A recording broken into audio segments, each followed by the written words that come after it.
recording and all.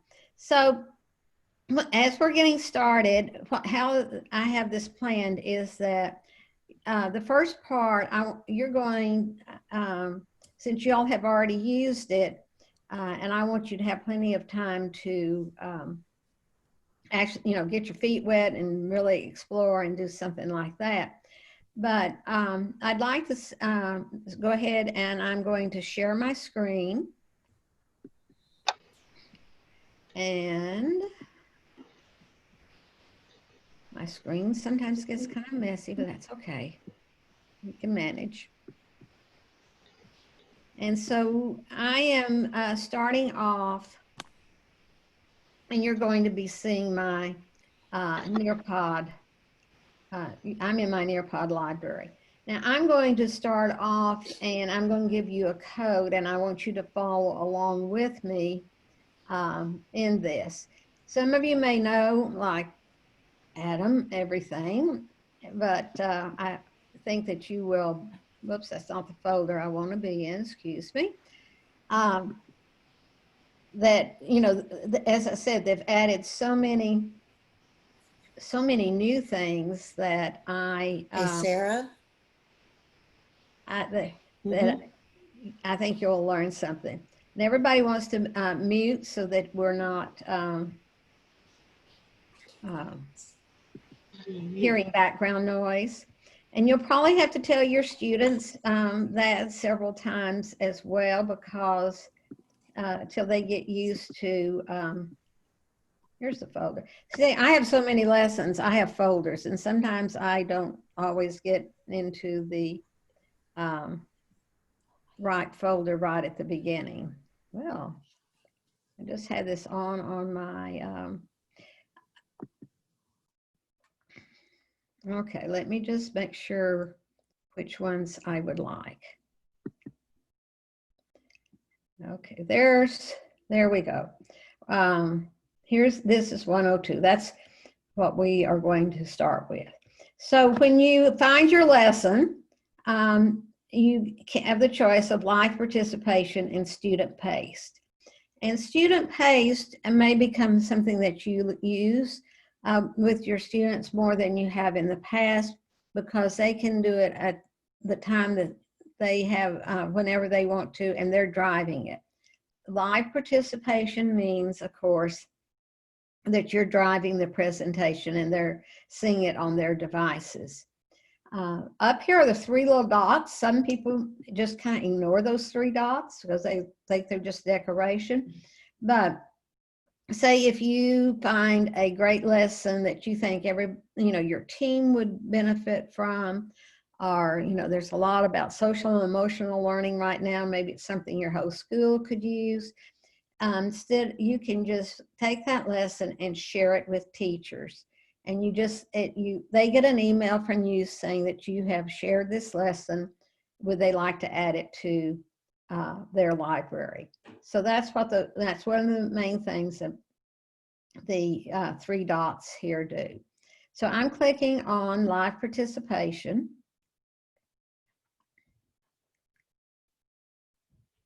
And so I'd like for you to go in. You're not in your account. You're joining. You're basically my student right now, and type in the code GYHQD.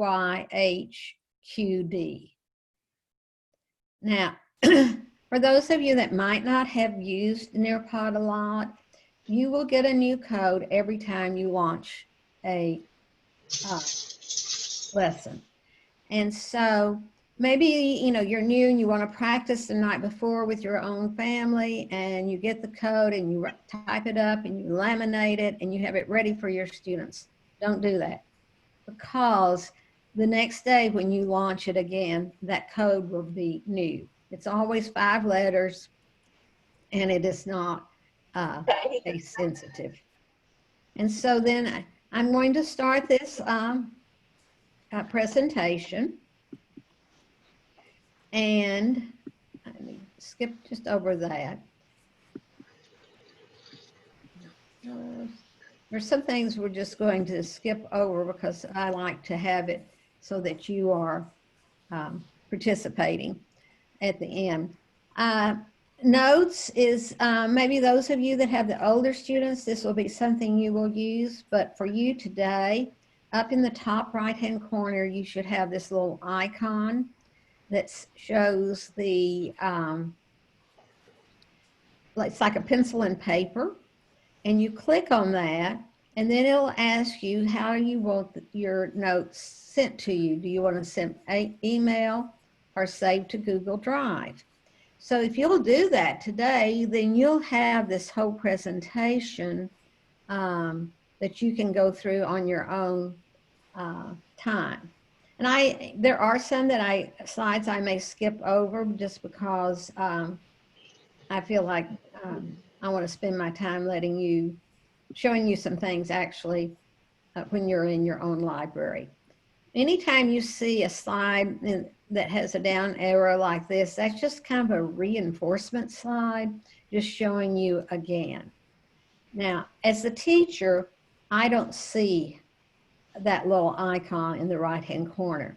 So I always have to remind my students to turn on notes. If you have younger children, you probably will not be doing this. Okay. So then this is this is a poll, and this just helps me understand where kind of you are in the use of Nearpod. And I like polls. I use them a lot with students because I can get 100% participation. And that is sometimes hard to do because you have those very shy students. You have students that just never raise their hand and such. And so I'm seeing in real time, you telling me your level of familiarity with Nearpod. And it's building a pie chart for me. And when I was in the classroom, it's been quite a few years because I was in our instructional technology department before I retired. I was a science teacher, and so I love collecting data. And so I can, if I'm doing a poll and everybody has completed it, I can click on share, and the students can see the results. And, that's a lot of times the kids are saying, oh, can I see the poll? Can I see the chart? And all. So I was seeing your results right now in real time. Now, if you just come on, you need to be at nearpod.com. And there's a banner there that says join, and you can put in the code GYHQD. And I don't know, Adam, you might put that in the chat just if we have others come in, if you don't mind. I'd be happy to. Okay, because I just can't, I forget to watch the chat when I start doing this. So GYHQD, and as the teacher, I always have that code in front of me. It's up in the top left-hand corner. And so I don't have to go back to the beginning. It's just there in front of me. And so, and it will catch the students up to whatever point you are in your activity or in your presentation. So anytime you have a video, you play a video, you have this pops up and it says, do you want to show this on all devices or this device only? Most of the time I kind of choose this device only. And so everybody watches my screen and all. But I have done it. Now, when I was face to face with kids, unless they had earbuds, I was not going to put it on all devices. We may not watch this whole thing, but it's one that you probably want to go back and watch. It's just a little over 1 minute and 30 seconds. And I'm going to go ahead and start it. And you're wondering, what does this have to do with Nearpod? And so the point of it is, how can they make things more interactive and get people to change their habits and such. I think this was done in Sweden. And so you can see what they're doing to the stairs that nobody was using. They're making them into piano keys.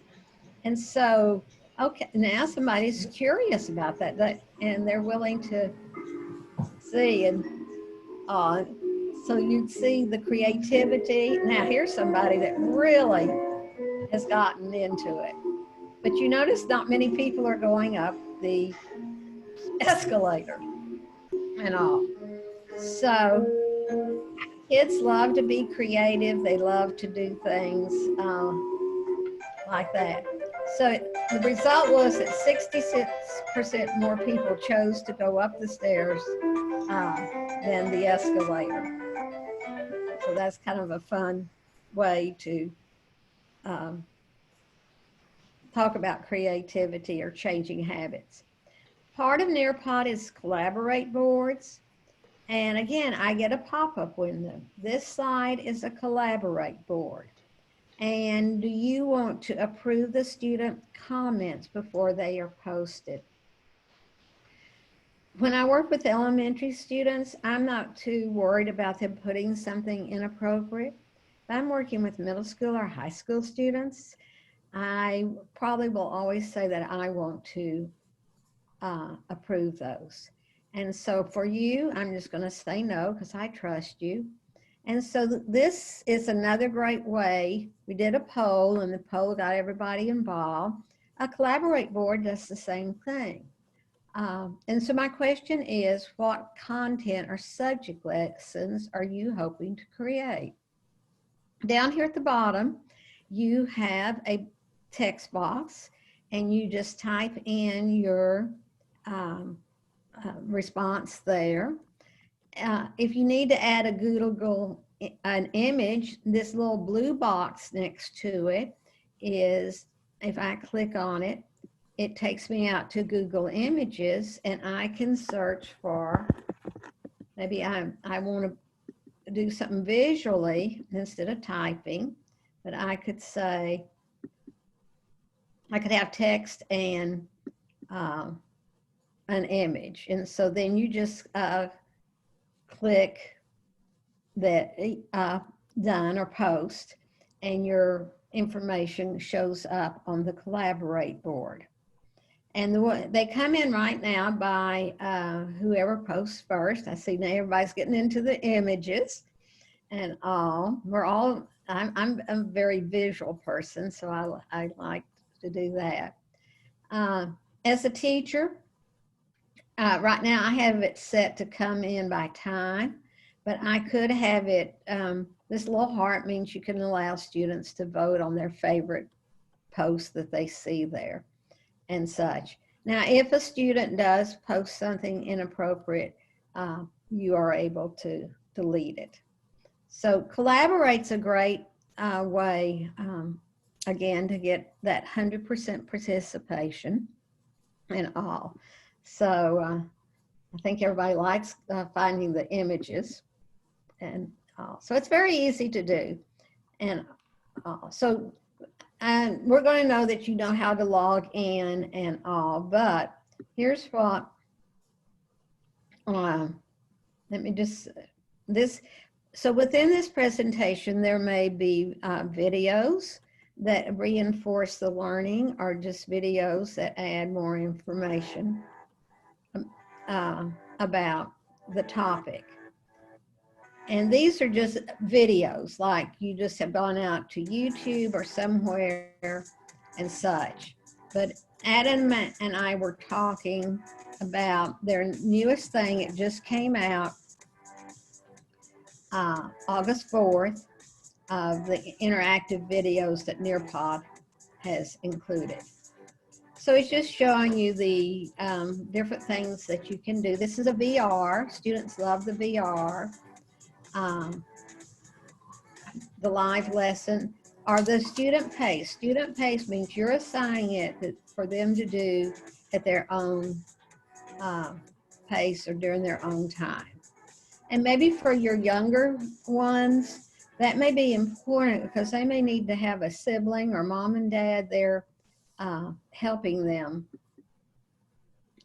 with it.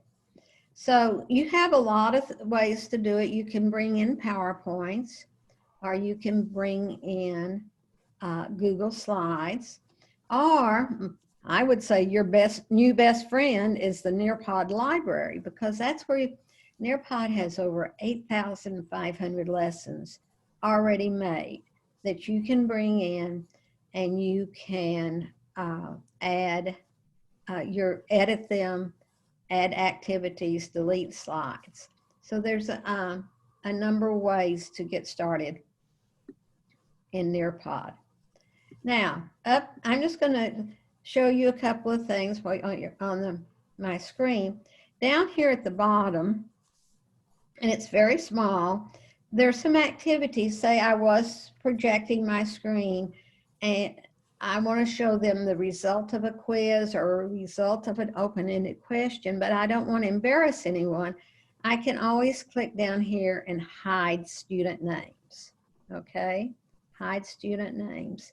And you see up here in the left-hand corner, I have my code. This is how, if somebody comes in late, I can give that to them. Also, this is kind of on the fly. This says add activity.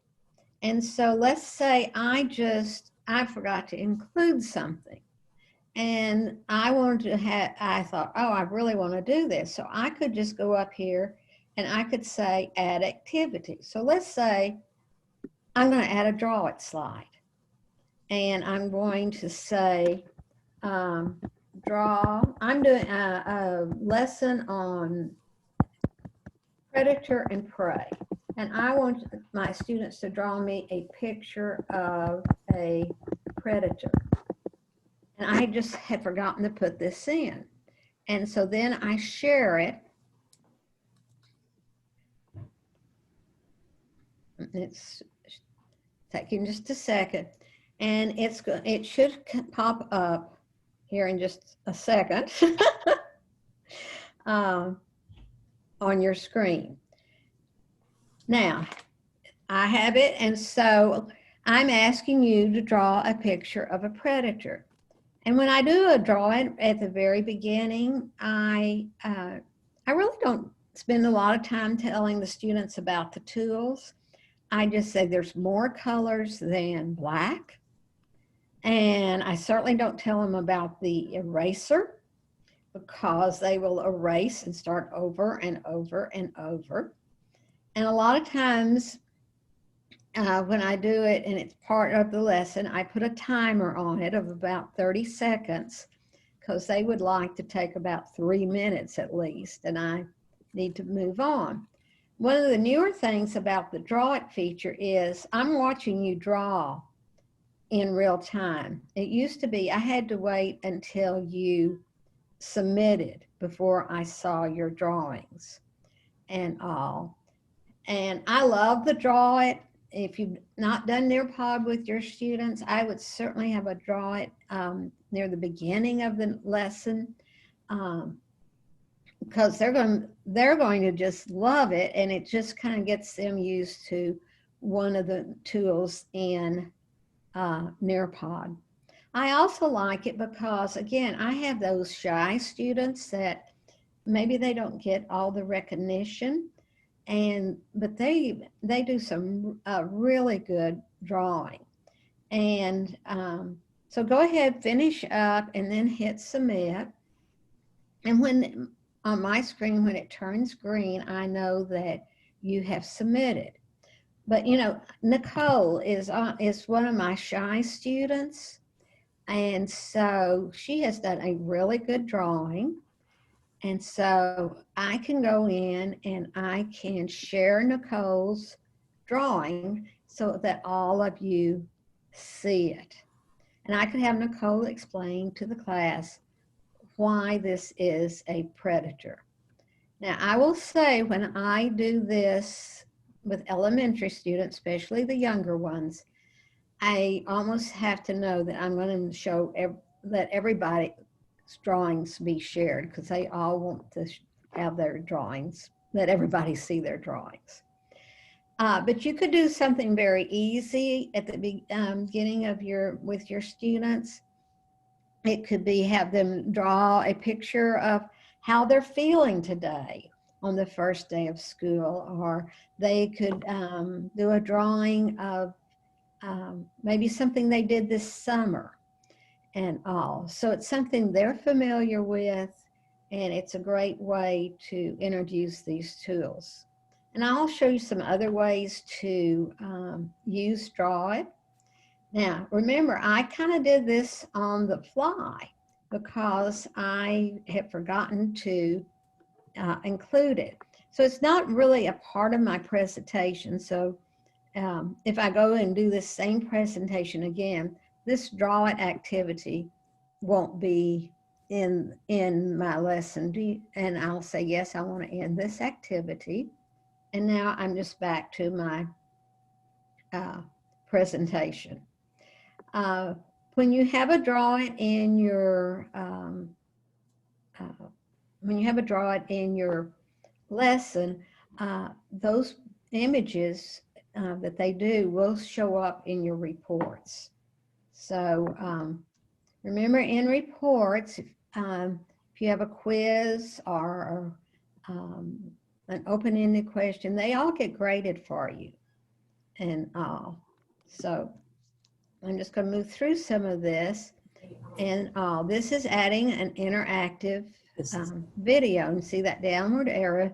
Here's the videos. And this is the new part. And this would take you to those interactive videos that we're going to look at that have just, August 4th was when it went live for everyone.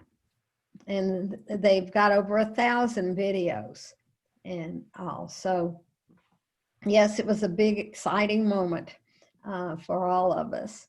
So we're going to look at your libraries and different things. So the activities, there's things that you do. You can add additional content to maybe a lesson you find in the library, or you add activities. And these are the type of activities that you can add. You can add a collaborate board, like you saw. We'll see the timed climbs. That's a gamified quiz. And elementary kids really love this.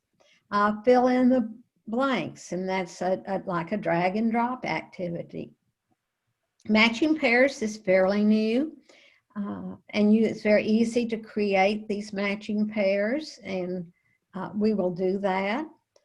Open-ended question, I like doing those because it's really not a right or wrong answer. You're just asking for an opinion, but justifying it. There's slides that you can do an audio response for, especially on the open-ended questions. So with you, some of your students may not be good at typing in their answers, but if they can verbally respond, then you want to be able to use that. Here's the Draw It. You can do quizzes. The memory test, I would say, is for really the very young. It would be like matching a picture of a cat to a cat, a dog to a dog. You can take a poll, and you can put a flip grid within Nearpod, or you put the links and it takes you out to your flip grids. So again, this just goes back and tells you, we can add content, we can add activities. But we're going to do all that. And when you add content, these are some other things that you can do. If you're a math or a science teacher, the PhET simulations are from the University of Colorado in Boulder, and they're divided up by high school, middle school, and elementary math, science. And it's really hard to do hands-on science right now, so these simulations may be a great way for you to bring in to your lessons. You can do virtual field trips. You can bring in the 3D images. You can, as I said, add a URL. And what that does, it means the kids are not getting outside of Nearpod. They're still in the presentation, but they can just click on the link and go to the URL website that you would like for them to. You may not be familiar with Microsoft Sway. It's a, there's a lot of them already built in. It's kind of like a PowerPoint on steroids. It's not interactive, but it is a nice presentation, and we'll search for those, and you can bring in PDFs. So even if you start with a lesson that someone else has created, you can add in all of those features. So as I said, this arrow just takes you down to remind you of what all there is. But you're going to be seeing that very quickly. So this is within this presentation, and remember, if you opened up notes, you will get this. They have put in some very short videos. This one's a little bit longer. This one's 3 minutes, but it's just a way of reinforcing something that you might forget. And so this is, so you just can play it on your own.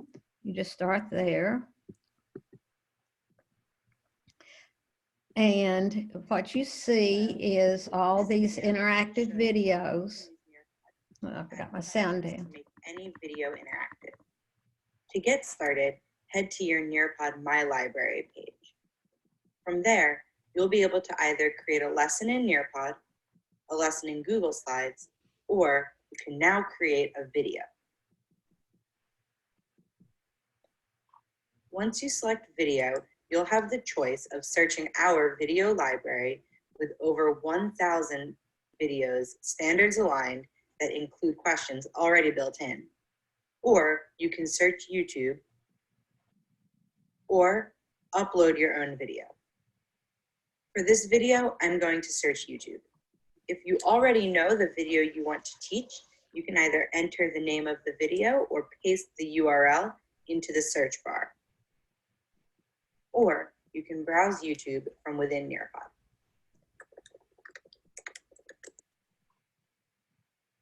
Once you find the video you'd like to teach, simply click on it and then click Save. Once your video is in Nearpod, you can name your lesson.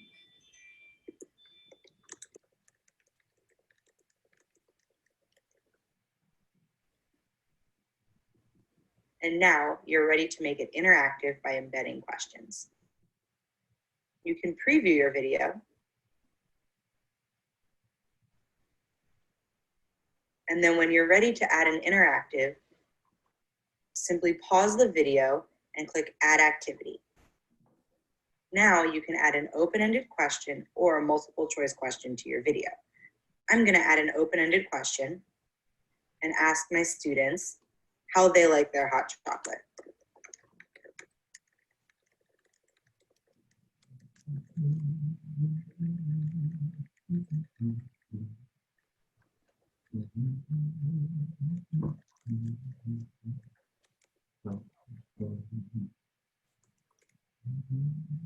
Then, once you've added your question, simply hit Save. And now your video is interactive. Okay. Now that your video is saved in my library, you're ready to launch with your students. You can launch your lesson in live participation mode, student paced mode, or front of class mode. Check out more videos on our 3 modes of teaching, as well as how to navigate our new video library. Happy teaching. Okay, so that gives you a taste of what we're going to be able to do with interactive videos. And you also can add questions. If you find a video that they've done and maybe it has 3 questions and you want to add another question in there, you can add your own question into theirs as well. So it becomes very personalized to your class and what you're teaching. So as I said, you can add web content and all. So here's just, this is how easy it is to have collaborate boards and all. And we're not going to take time to do all of these just because of what I have planned for you to do, where you're actually doing your own thing instead of listening all the time. So you can use what you have, you make it interactive and all. So as I said, you can use a lesson out of the library. You can use one if you have Google Slides. You have a choice between live and student paced. And she talked about in front of the class. Since we don't have face-to-face, that doesn't work. But it's nice to know that in the future, if your students were there and maybe you're not one-to-one, or maybe you have to check out devices and you couldn't get them that day, you can do this, many things in front of the class without kids having their own devices.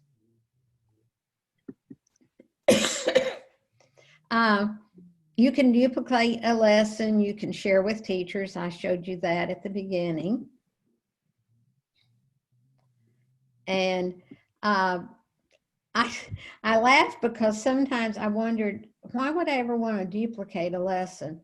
And I learned the hard way. Well, I didn't duplicate a lesson, and I started adding my own stuff to it. About halfway through, I figured out that the lesson really was better before I was messing with it.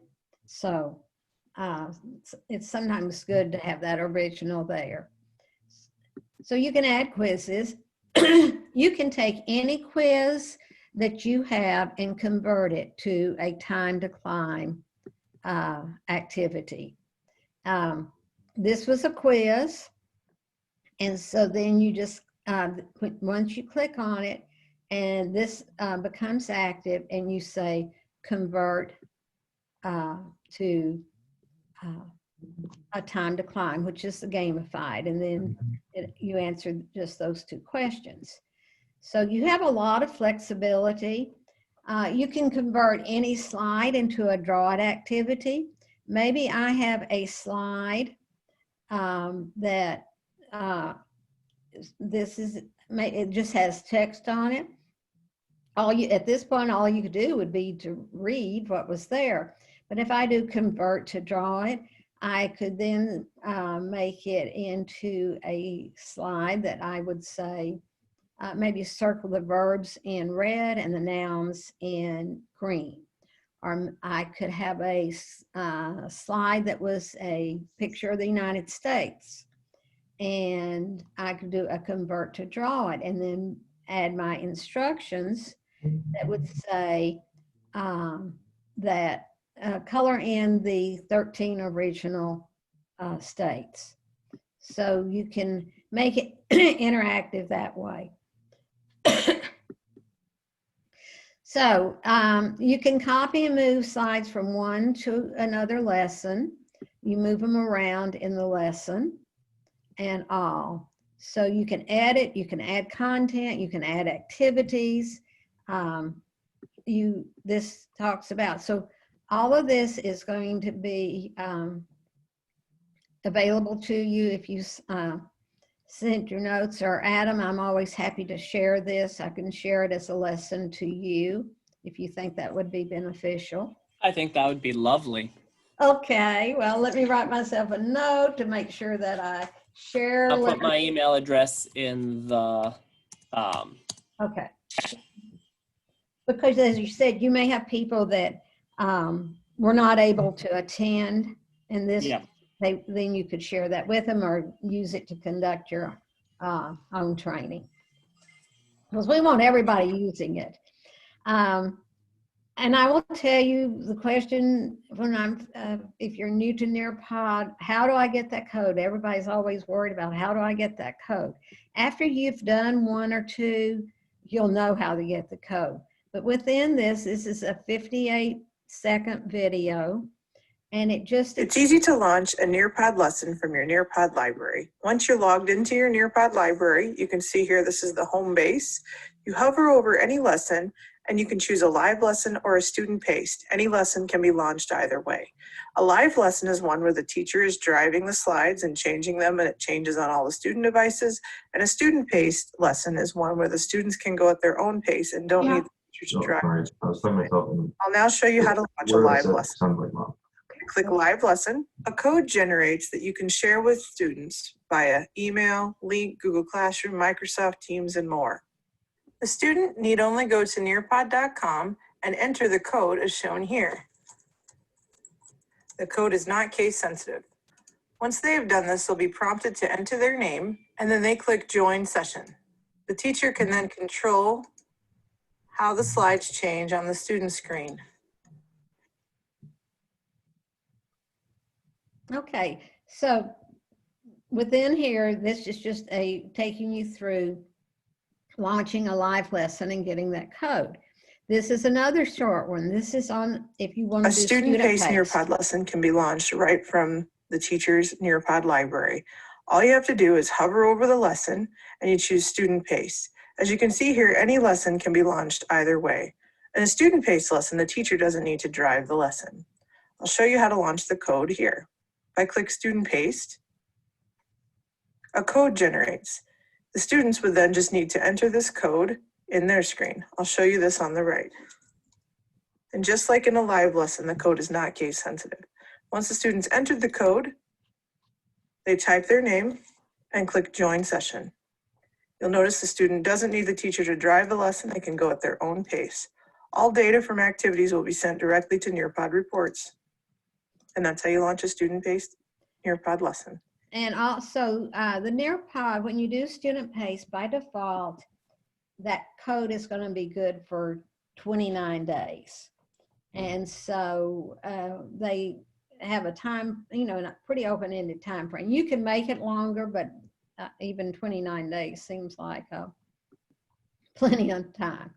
But you might have a student-paced lesson that you might give them the code on Monday and say that you have to Thursday morning at 8 a.m. to complete. And so they would just choose the time frame. And you can go in and watch their progress to see, are they actually working on it, or are they waiting till the last minute? I taught middle school more than anything else, and so, when I say wait to the last minute, that's kind of what I ran into a lot. I'm going to show you Time to Climb. It is a quiz, but it's in a game format. You have a choice of backgrounds. I'm just going to leave it on underwater, and I'm going to hit continue. And so you choose your meme or your character, and I start seeing you come in. So I'd like for some of you to be players for me. There we go. Thank you. So now I'm seeing you come in, and but it's also telling me I don't have to keep up with who has is participating. It's telling me I have, well, it's moving pretty, have 12 connected. And so if I know I have 20 students, all I have to do is, see when all 20 of them have connected and all. So you can see the format. Remember, any quiz you have can be turned into a Time to Climb, but I'll also show you how to search. So I'm going to start the game.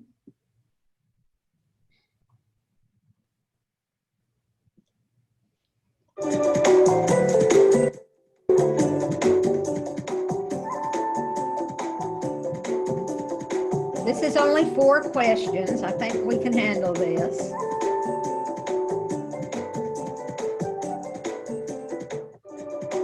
They're just about Nearpod.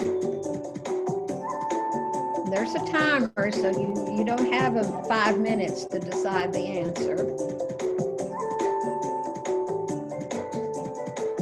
So you're racing up the kind of the mountain, and what I'm seeing is a leaderboard. And the leaderboard tells me that who's in first place. That means they got it right and they did it the fastest. Right now, Leanne is on top of the leaderboard, but she's not that far ahead. So you could probably catch up with her.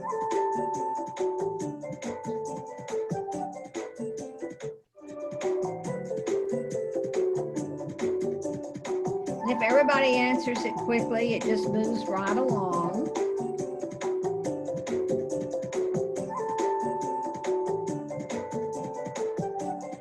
Oh, Emma Williams, you pulled into first place, but Kevin's right behind you.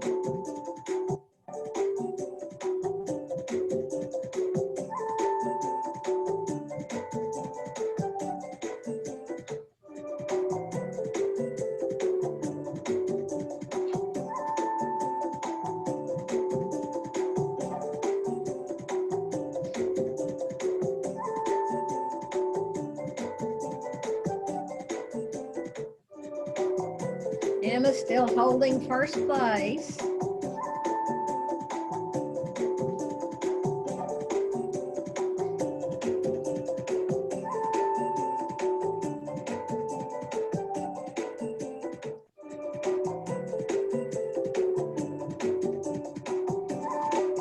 All right, and so Emma came out the big winner by 6 points. She beat out Colleen and all.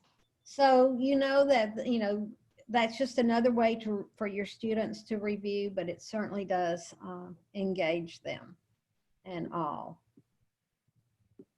So we're going to skip some of these collaborate boards. After this, I will be sending you some additional resources. Nearpod does a great job of providing help, videos, webinars, and whatever. But I also find that Nearpod is very, very intuitive. And so, this is just a graphic showing that you can add activities and what you can do within your lessons. Okay, I think everybody in the world is learning Nearpod and all. This is another just self-guided resources, and this is gives you ways to find out how to launch and share a lesson code, how to create a lesson with your own files, what the teacher sees, and such. Okay, so just moving right along. Nearpod and Vocabulary are very active on Twitter. Nearpod and Vocabulary joined together about a little over a year ago or so, and the Nearpod Educators Group on Facebook is very, very active and all. So that's very a good group to join. And so what I'm going to do now, yes, is to stop and let you ask some questions. Yeah. Okay, do we have any questions? Probably a bite. And if somebody Sure. is not muted, please mute. Thank you. Are you in a meeting? I'm attending at the moment. It's like a training. Okay, I can mute that person. And you're going to have this happen a lot if you're using whatever however you're connecting with your students. So people just forget. Now up here at the top, I can, in my session, that's another way to get to reports. I will have a report on this lesson in my report group, but I'm just going to end the session. It always says, are you sure you want to do this? Yes. Now I'm back in my library. I would like for you to go to, you're not in the lesson anymore, be at nearpod.com and go and log in as your teacher and so that you are in your library. As I said, you're not going to have probably all these folders and such as I do, but as you go along and you build up your library, you may want to make folders so that you can keep yourself organized. I even need to reorganize. I have too many Nearpod folders. But up here at the top, right-hand corner, it says New. And I can click on that. And right here, I click Folder. And I can create my new folder. And maybe it's first 6 weeks. Okay? And I create it. And then if I want to be super organized, I can come here and I can color code this down. I'm going to make it purple. Okay? And I could have a folder within a folder. And I had somebody ask earlier this morning at a session, how do I I don't like how I categorized it. You can always rename your folders to be first 6 weeks dash, I'm going to make this one math. And I just rename it. So you may be one of those super organized people that you want to do this right from the very beginning and not get any clutter on your screen. As you see, I have clutter. This was that quick launch that I used earlier, and I did a draw it. It could have been an open-ended question. I could have set a timer, or I could have added another collaborate board. Now, I want all of you to do this with me right now. Come over here to your profile. You may not have your picture in it. It's just a circle. Click on it. Slide down here to lesson settings. And these are things that you can toggle on and off, and you can go back and change them later. But there's some that are really important. You can require your students to use Google or Office 365 to autofill their names. You can turn this on or you can turn it off. I have mine on. I think this one is very important to you, is to enable immersive reader. It's another partnership that Nearpod has, and like on a quiz, for example, if you have this turned on, there'll be a little kind of immersive reader symbol, and the students can click on that, and they could have the questions read to them as well as the answer. So I would think that you would want to turn that on. I would turn on student notes so that your students could take notes. This is, up to you. It says show quiz and multiple choice question results in student paced. I would, that's up to you, but they're student paced. So I want them to see whether they got it right or wrong. And that may be something that you think it should be on. This is allow students to resubmit answers in live participation mode. I have it turned off. I just want them to give their answers and not have, maybe look something up and add it and resubmit. But let's say I have a lesson and we have a pretty good discussion, and some of the students change their mind about what they submitted. So maybe I do want it on. Enable a collaborate board for student-paced lessons. Definitely turn this on so that if you have a collaborate board and it's student-paced, they can, they'll be able to respond, because if you don't, they're going to get a message that says waiting on teacher input. I definitely would turn on this bottom one, require student submissions. In other words, this is in student paced. I want them to answer the poll. I want them to do the quizzes before they go on to the next slide. So I got to this, remember, I went up here to the corner, to my profile. I slid down to lesson settings, and it came to this screen. So as I said, you can go back and make those changes if you wish. Now, I'm in my library. That's where I always land. This is the home key, and it brings me to my library. But your new best friend may become the Nearpod library. And I'm going to click, I slide over here, and I click on Nearpod library. Remember, there's over 8,500 lessons. There's over 1,000 interactive videos. Now, I have lots of ways to search, and because I don't want to look through 8,500 lessons. So if I wish, I can come here. We have the state standards for all the states. So I'm going to slide down to Virginia. All right, I am a science teacher. I teach 4th grade.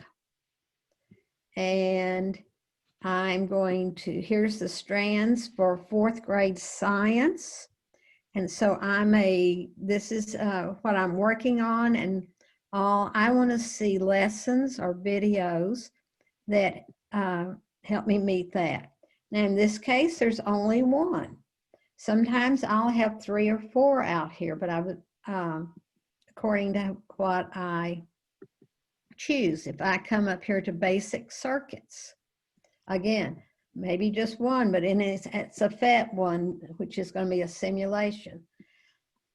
I go to 5th grade, and I can change that I am an ELA teacher.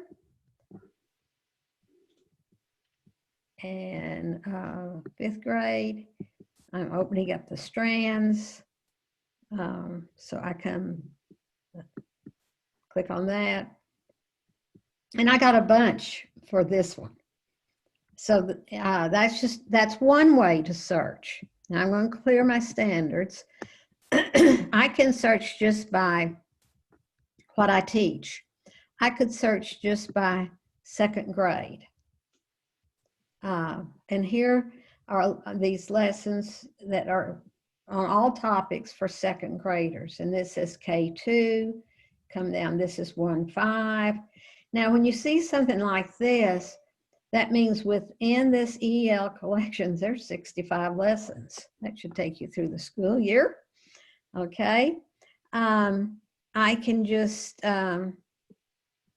also come up here to the top, and if I want to, let me scroll back up, I can just search for a lesson. Let's say I'm teaching food chains. And so I look for, I still had 2nd grade marked over here, so I'm getting the lessons that would be appropriate for the food chain for 2nd grade. Now, some of the lessons are made by their partners, some are made by the Nearpod team. Brita Willis is a teacher. She does quite a few lessons for Nearpod. Hers are always very good. Not everybody can just throw a lesson in. These teachers that do lessons for Nearpod have been vetted. So I'm teaching this, and that sounds good. Let me see. I've heard she's a good teacher. So I come in here, and I'm going to preview. I just clicked on it, or I could have clicked preview.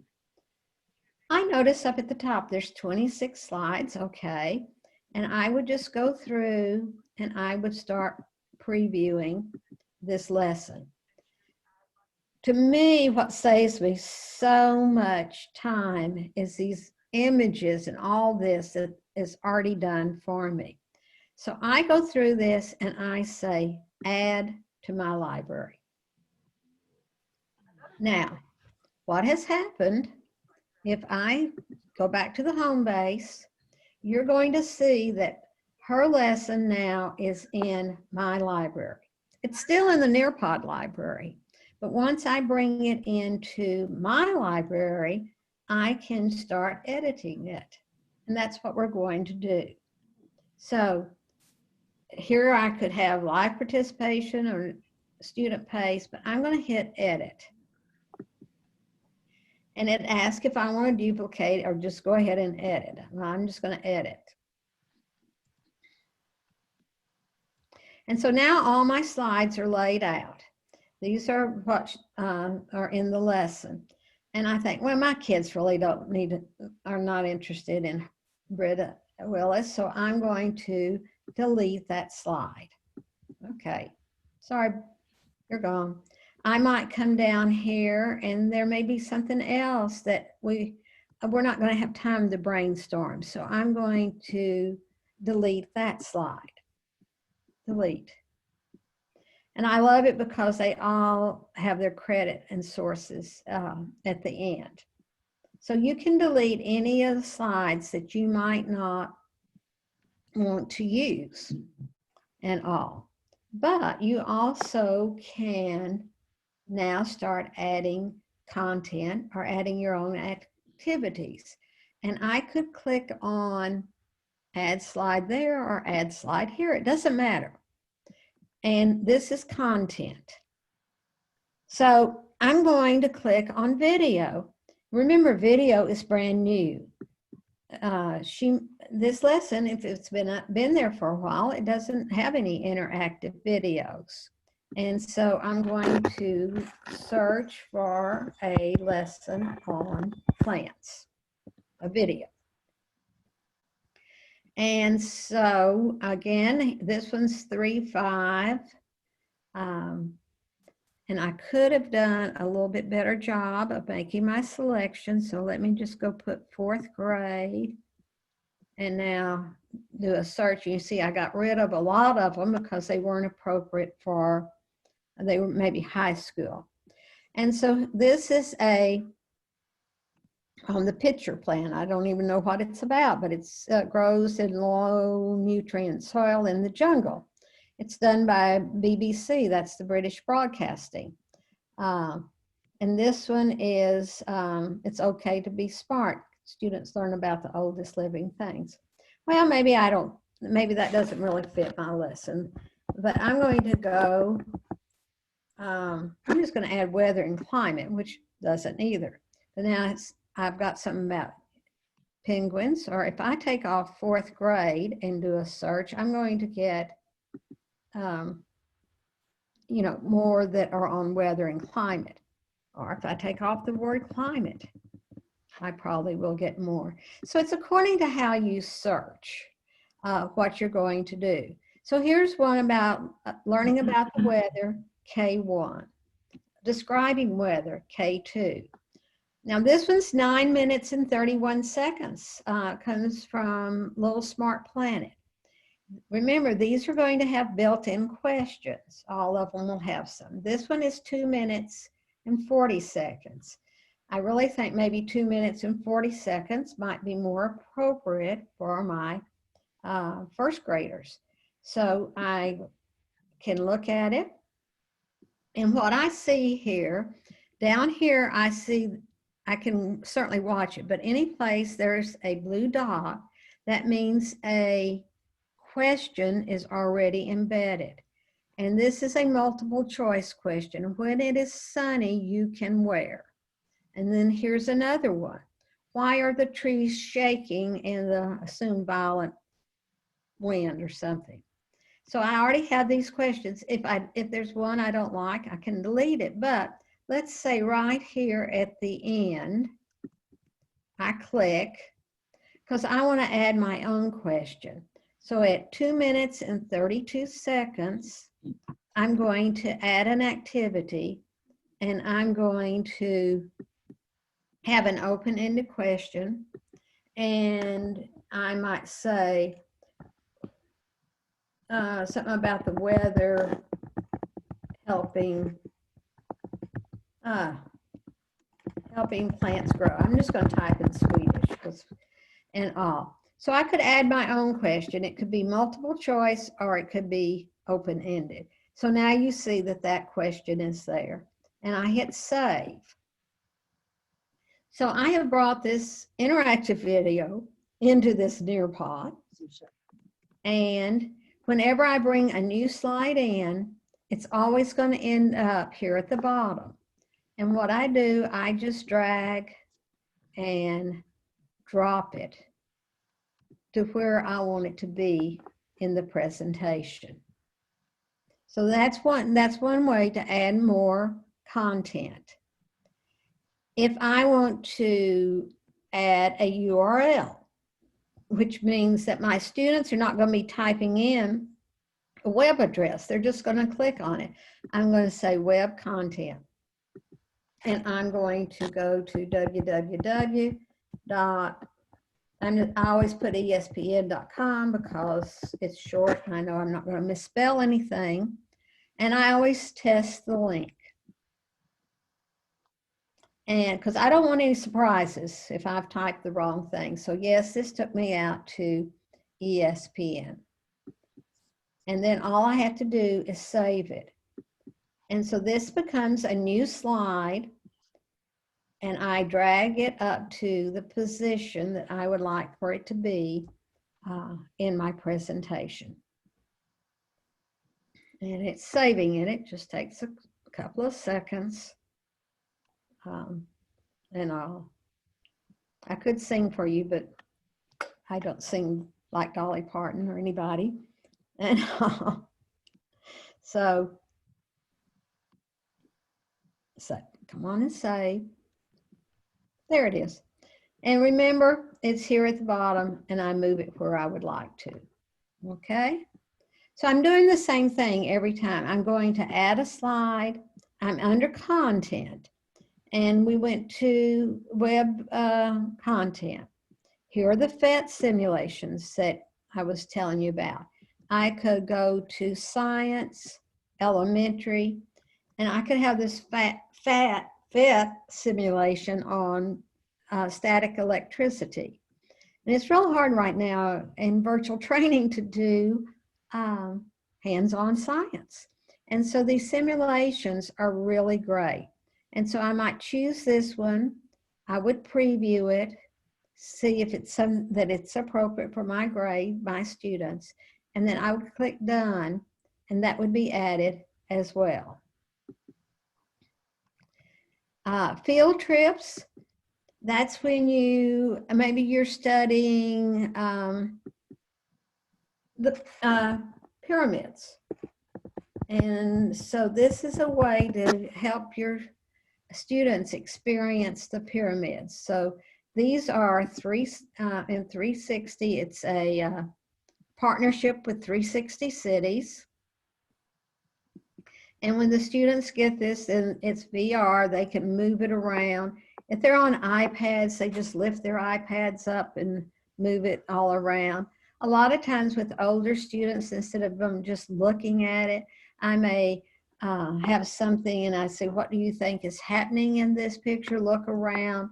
Or if it's math, what do you find that you needed to use math? Or how many geometry shapes can you find?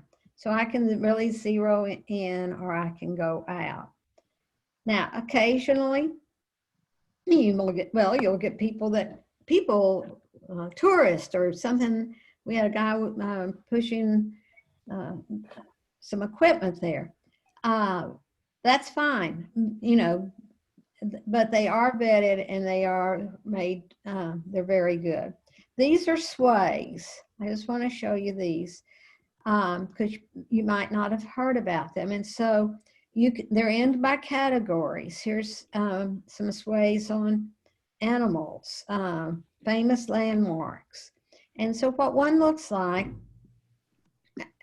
this, and we'll take this one on endangered species.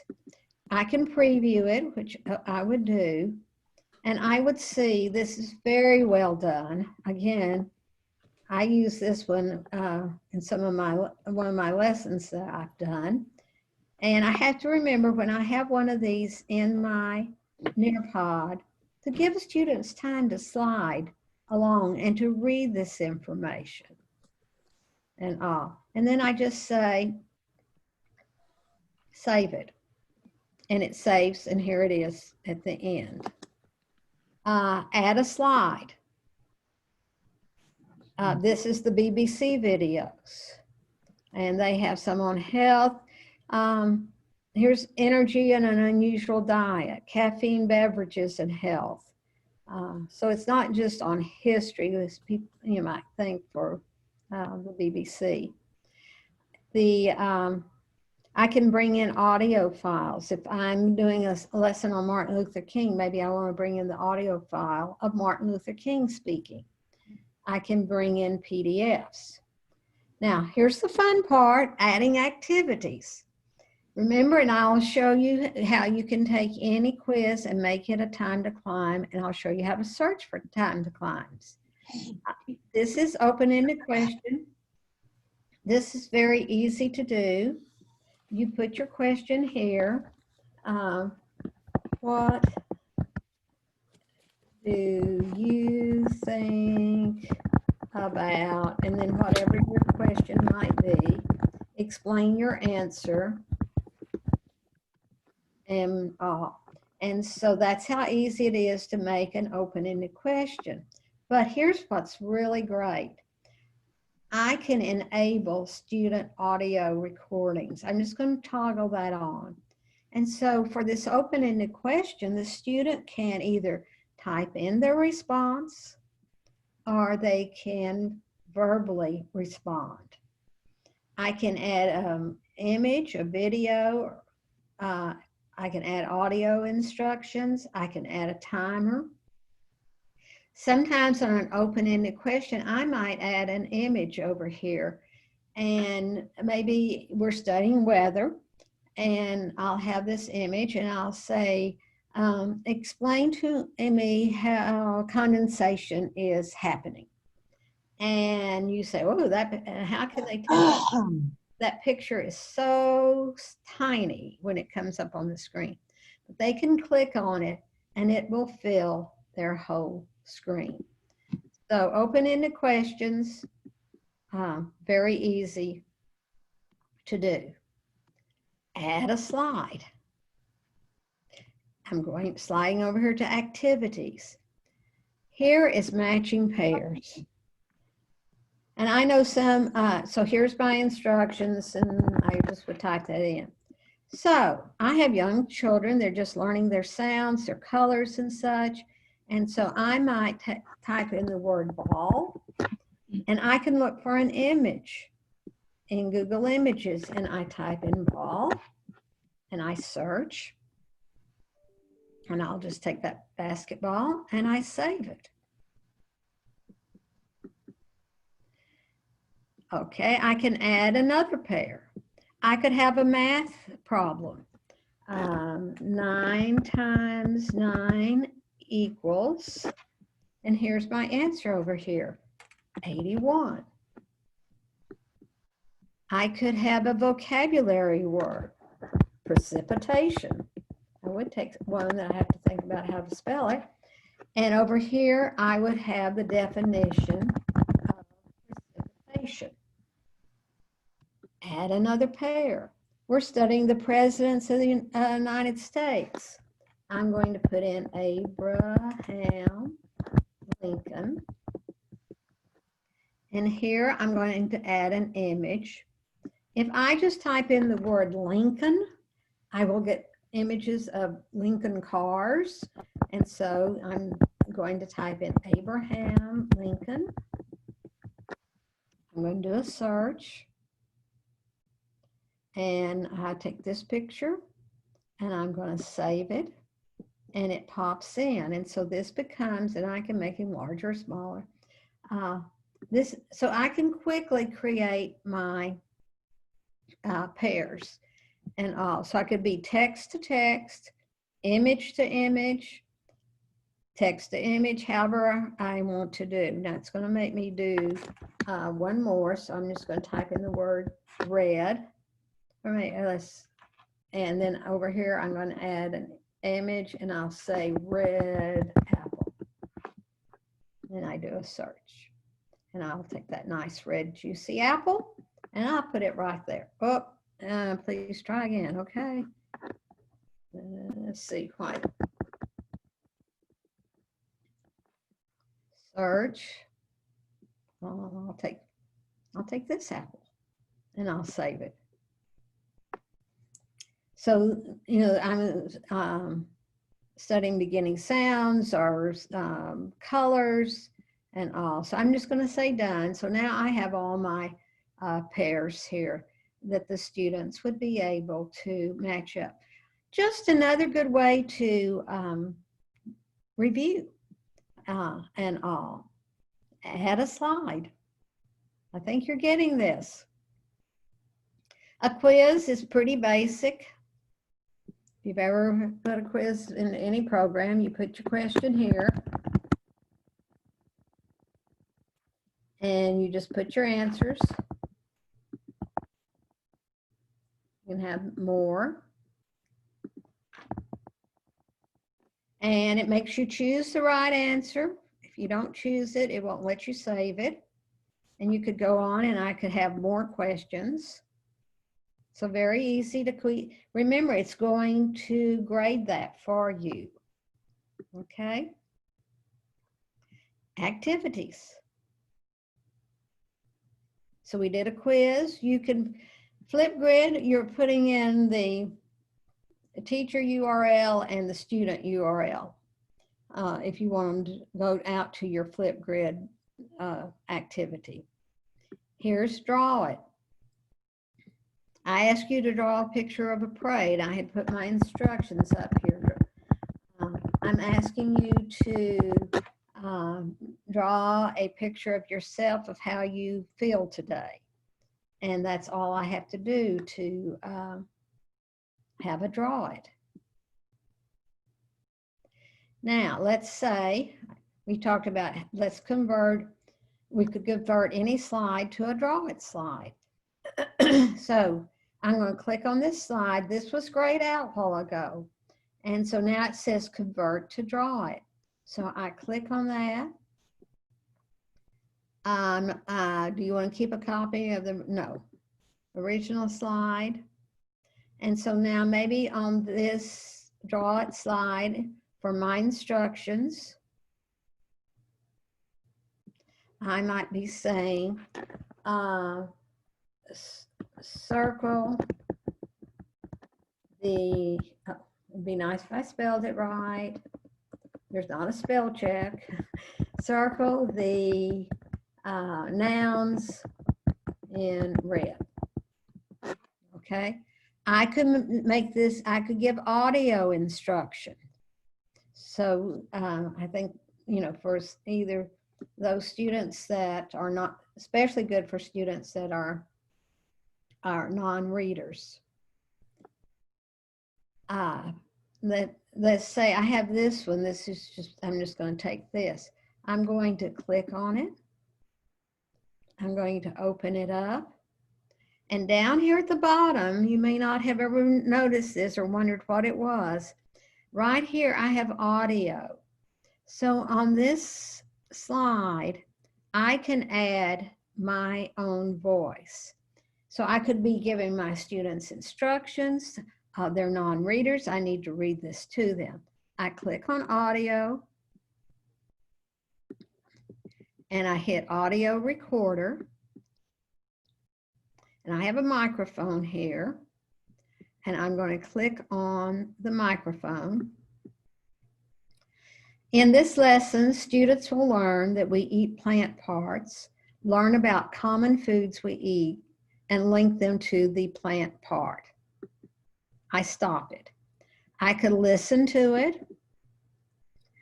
In this lesson, students will learn that we eat plant parts, learn about common foods we eat, and link them to the plant part. And then I could save it. I could re-record it if I wanted to. And all. So that you may need to add your voice, and your students are used to hearing you. And also don't be self-conscious. Add activities. That was a collaborate board. Again, just very easy. So I could have a topic here. It might be Well, let's see, what shall we talk about today? Oh, I love this one. Let's make it math. This is going to be geometry. And I'm going to have here, find an image that represents a trapezoid, and tell why. So I'm having them all, they're going to go out. They know how to go search, and on a collaborate board, they're going to find an image of a trapezoid and tell me why it's a trapezoid. I have this background. I could choose this one. I could choose any of these. I like the first three the best because I think the contrast is good. This I just think is, to me, is a little bit harder to read, but that's up to you. So I'm going to save that. Remember, it's down there at the bottom. And a lot of times when I'm adding things to a lesson, I just let them land at the bottom and then I drag them up to where I would like them all. Activities. So that was a collaborate poll. So this is very intuitive to me. Once you just get in there and start using it, I think you'll find, this is pretty easy. So this is a poll. What is your favorite ice cream? And I could write a whole lot more, and I'm going to say vanilla, chocolate,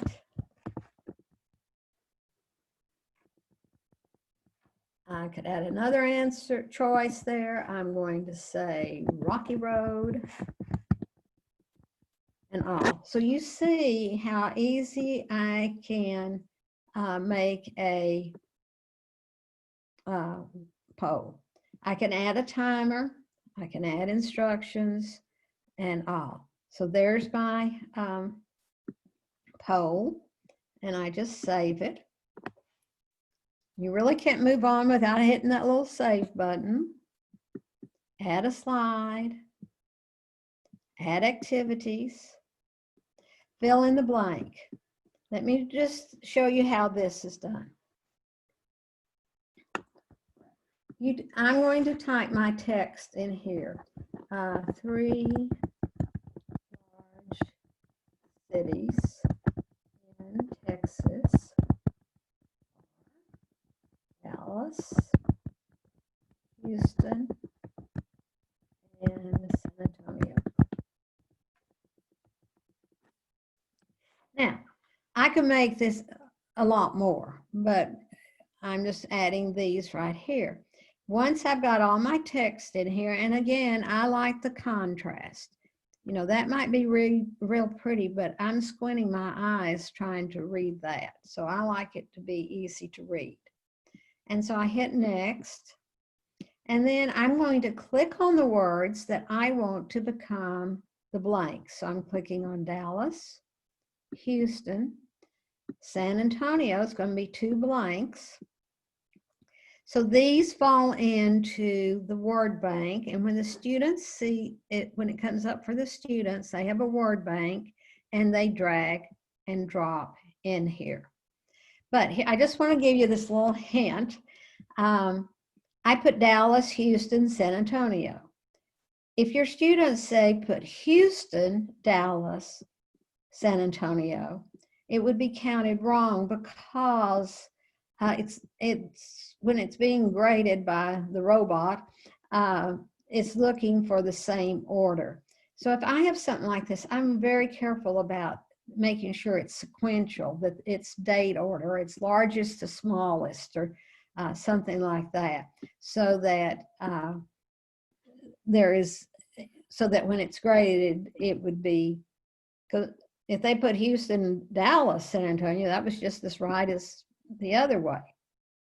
Memory test, this would be for your kindergartners, maybe your young students. It's like matching cat to cat, dog to dog. and just turning over the cards, different from matching pairs. So you see, I took a lesson that was a very good lesson, and I made it fit my activities. But I love that all this was done, and I had all that ready for me. And then, as I said, I just start moving these around to wherever I would like them. Now, let's see. This is a quiz.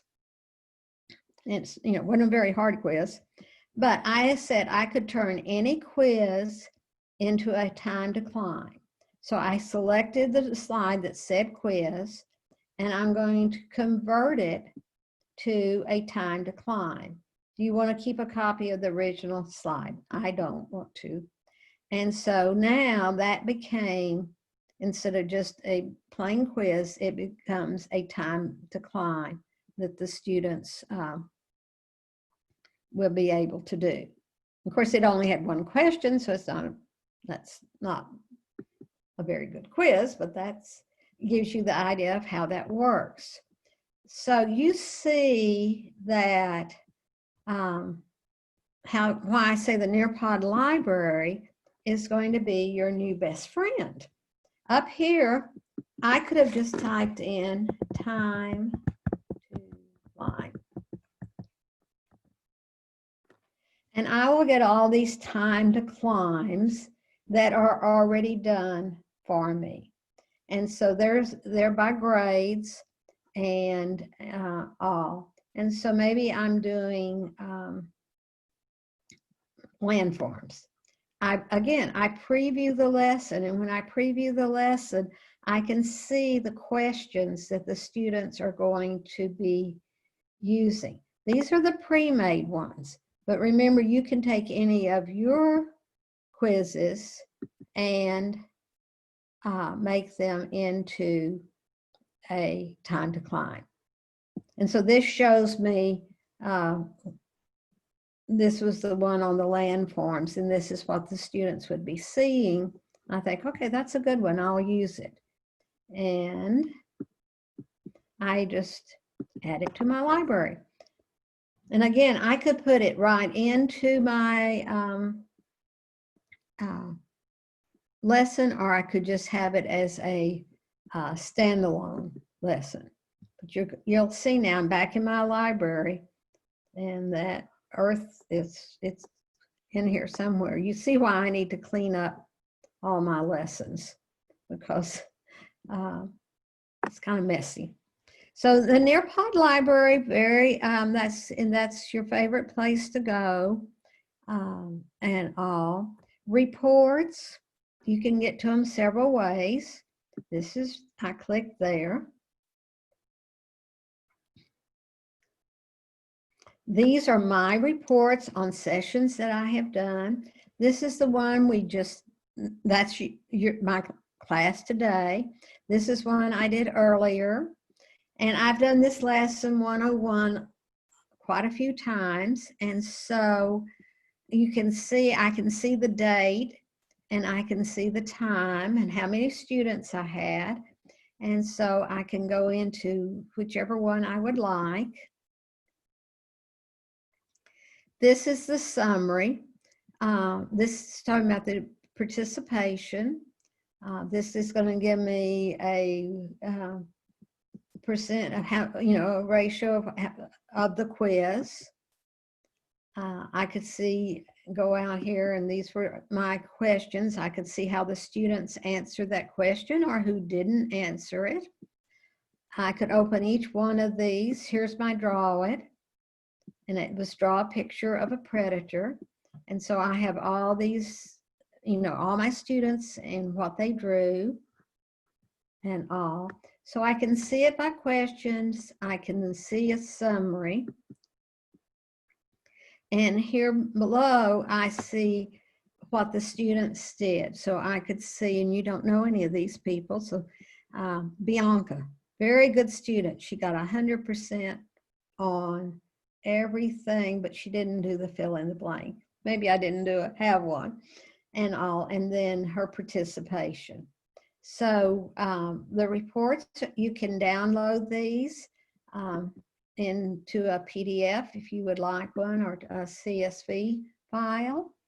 And they're just always there. It's just immediately becomes into, oops, excuse me. Now I went out to my, I got out to the wrong thing. Let me go back to Nearpod. It's what happens when you click on the wrong thing.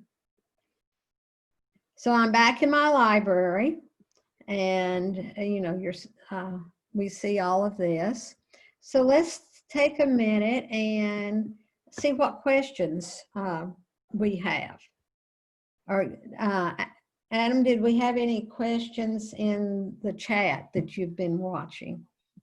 Every question that's come up has been covered. Oh, I've seen. We had one person who made the astute comment that it would be nice if we could make picture options in quizzes and polls. okay. You can add, well, I mean, for each question. For each answer choice, yeah. You can add an image or file to the question, but it'd be nice that for a question you can only type or add equations. Right. So with the little kids, it'd be nice if they could see which of these is the color orange, and it's actually a picture of the colors. Right. Yes. That's something to submit to corporate. Yeah, and see this little button down here in the bottom has that little kind of happy face. That's a chat button, and it's a chat button that takes you directly to Nearpod. And Adam, I think you should put that in that chat button because that's all these changes that I've seen over however long we've been using Nearpod have come about because teachers have made suggestions. They said, I have non-readers. It would be nice if they were selecting an image instead of a word. I think that's a great suggestion. And I'm kind of, that may be something that other people have suggested. I'm sure the programmers that work for Nearpod just kind of want to pull their hair out sometimes because there's no such thing as perfection. There's something can always be better. That's right. And so, but as I said, they have really worked hard to make this a tool for the students. So just remember now, like this says this one's not been saved, and so I just click on it and it saves. I must have had a few changes I didn't make, but I'm ready to use this now with my students. If I click on live participation, bingo, I get the code that the student need, and I can put it, right into Google Classroom, and there's my lesson.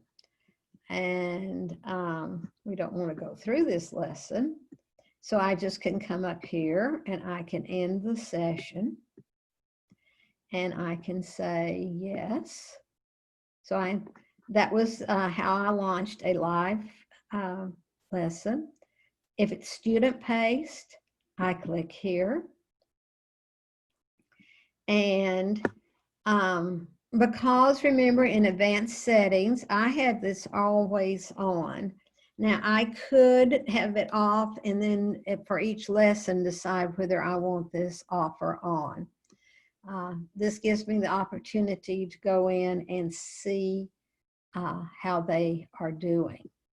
So you can do live or student. Also, I just want to share this. And, I collect ideas from other teachers, especially as I've been doing so many of these trainings. For those of you that maybe you do a lot of differentiation in your class, you could, you could take one lesson and you might have 3 different codes that you want to set up, and you might assign 5 students to use code A, B, C, D, E, F, and then 5, a different code for others. And in that means that maybe in that there's not as many questions in the quiz. Maybe you turned off immersive reader. You know, there's a lot of ways that you can do that differentiation and for your students. So that was one of the ideas that a teacher shared. And she wasn't just thinking of virtual, but she just was doing it because of the need for students working at different levels in her classroom. So just sharing that. And I was trying to think, I saw a great elementary lesson that would be fun to do where they did a lesson. They tied it into math, and they had the students tell them how many, maybe a question was how many letters are in your first name, how many pets you have, and so you can make it as difficult or as easy as you wish. And I think the videos are just going to be, I just love that we have that. If you just want to see the videos, you click on videos, and then you can see all of these different ones, or you could search for the videos. And I'm sure that they're going to be adding more. Most of these, like when it says Nearpod original, that means somebody on the staff of Nearpod, they made these, and so they've been very busy, because you can imagine. And there's one up here, I don't know, I know it's on weather, and so I had picked it to the first one, and that I wanted to look at. I wanted to see about the questions. Could I add a question? But she's just as cute as she can be, and so right at the very end, she kind of loses it. She says, "Oh, I can't find the teleprompter," and all. So they may have gone back in and cut that piece out. But they have been just making these and spending a lot of time on it for you. So yes, we are excited. And there's quite a few from Crash Course. This guy, he does all sorts of for older students in general. Okay, what else do we need to talk about? I'm finishing up a little early, but that sometimes happens when now I'm happy to stay on it. Some of you want to go in and you want to make sure you know how to you can take those off. How you get into I think the biggest thing is, how do I save this lesson from the Nearpod library to my library? And as I said, this was on time. I previewed the lesson.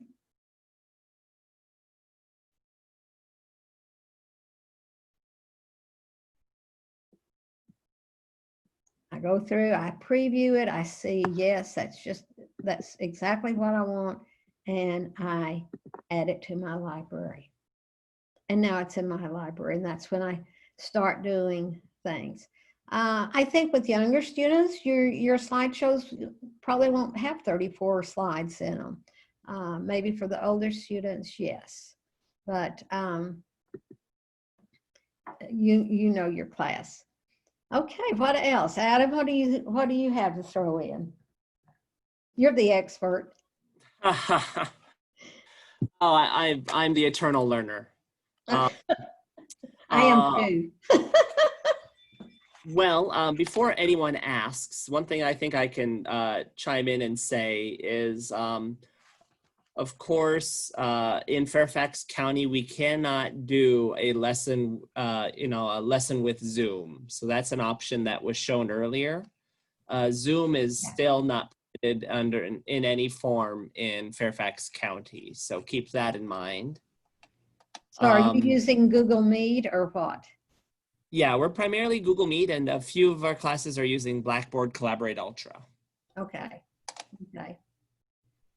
The other thing that I have thought about was, I don't know if people saw, but when you are creating a lesson in Nearpod, you can embed a Flipgrid right into the Nearpod. A lot of our teachers love to use Flipgrid with their classes. Yes, I love Flipgrid too. Yep.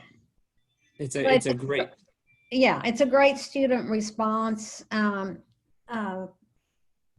for the students. They love it. I mean, I've just seen some great ones in all grade levels and all. So Do you want to show them what it looks like when you're adding a Flipgrid really quick? yeah, if I go to well, I'll just this one's so messed up. I just will mess it up more. Right? I love messing things up. Yeah. My editing, okay, yes, that's fine. So if I wanted to add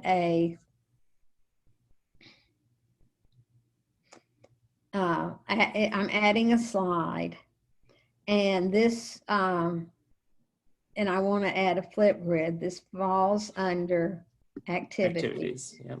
And you go to Flipgrid. Mm-hmm.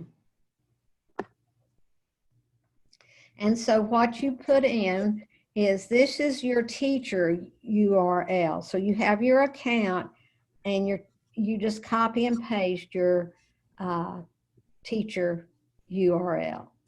And then in here is the student URL for that particular Flipgrid.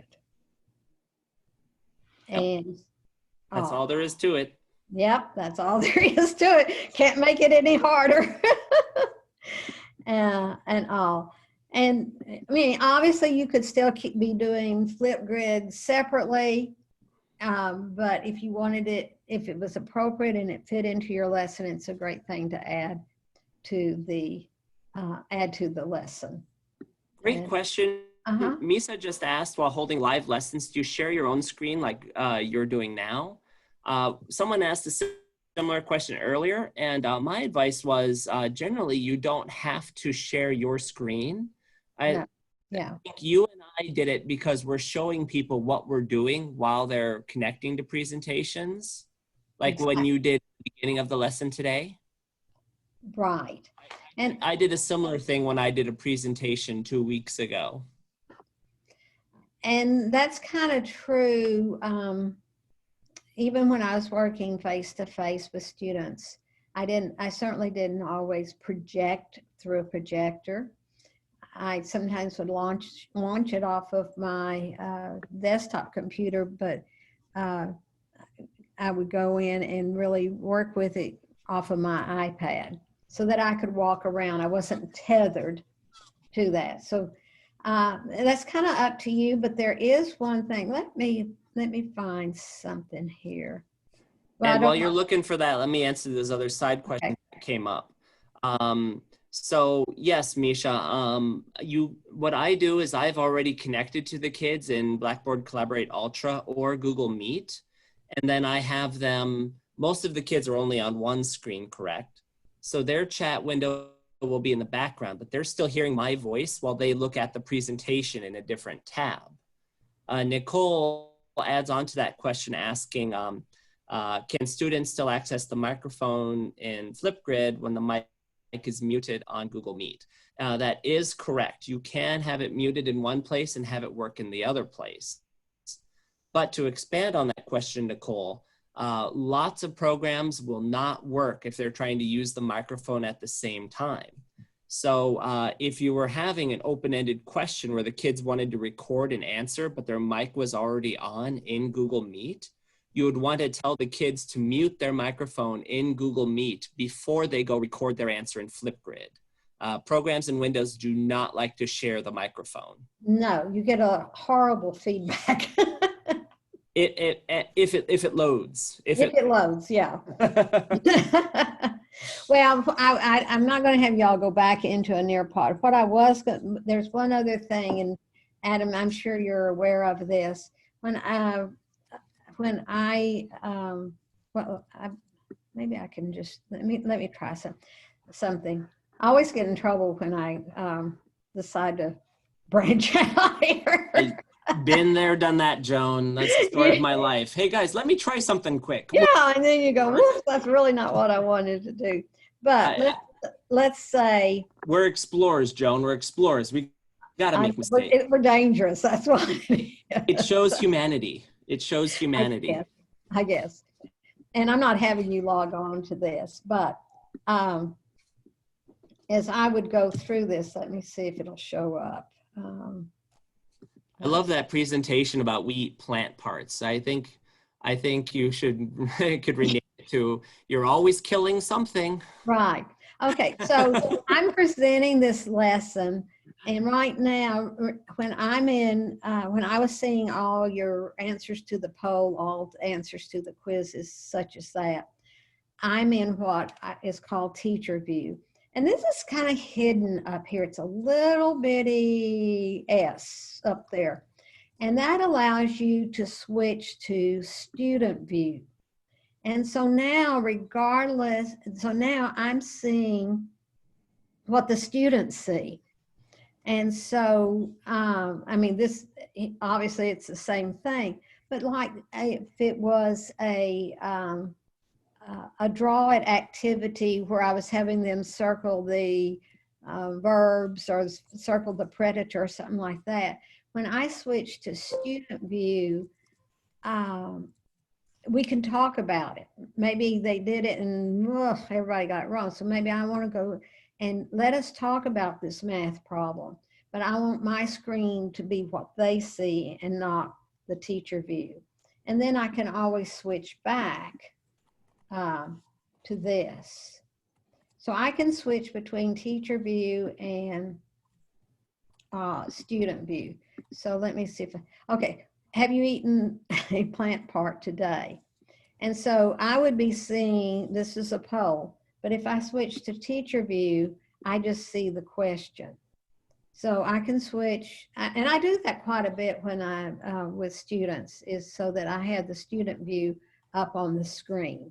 And so we could have this question and, could talk about it. Here on my screen right now is that little immersive reader icon, because remember, I have that turned on in advanced settings.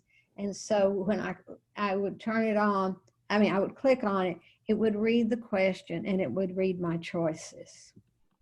So that's probably 103 things I'm showing you, but I don't care. Just learn, just don't be afraid to click on anything, because as I said, you're certainly not going to, if I haven't broken it, you're not going to break it and all. So I'm going to stop sharing my screen here and just bring everybody back. As I said, I'm going to send you, there's Adam. I'm going to be sending you some resources right after we end this. Adam, I'm going to share that lesson with you. And that way, if there's others that, you want to do a small training with, you can do that. And hopefully, I'm going to stop my recording here. After stop,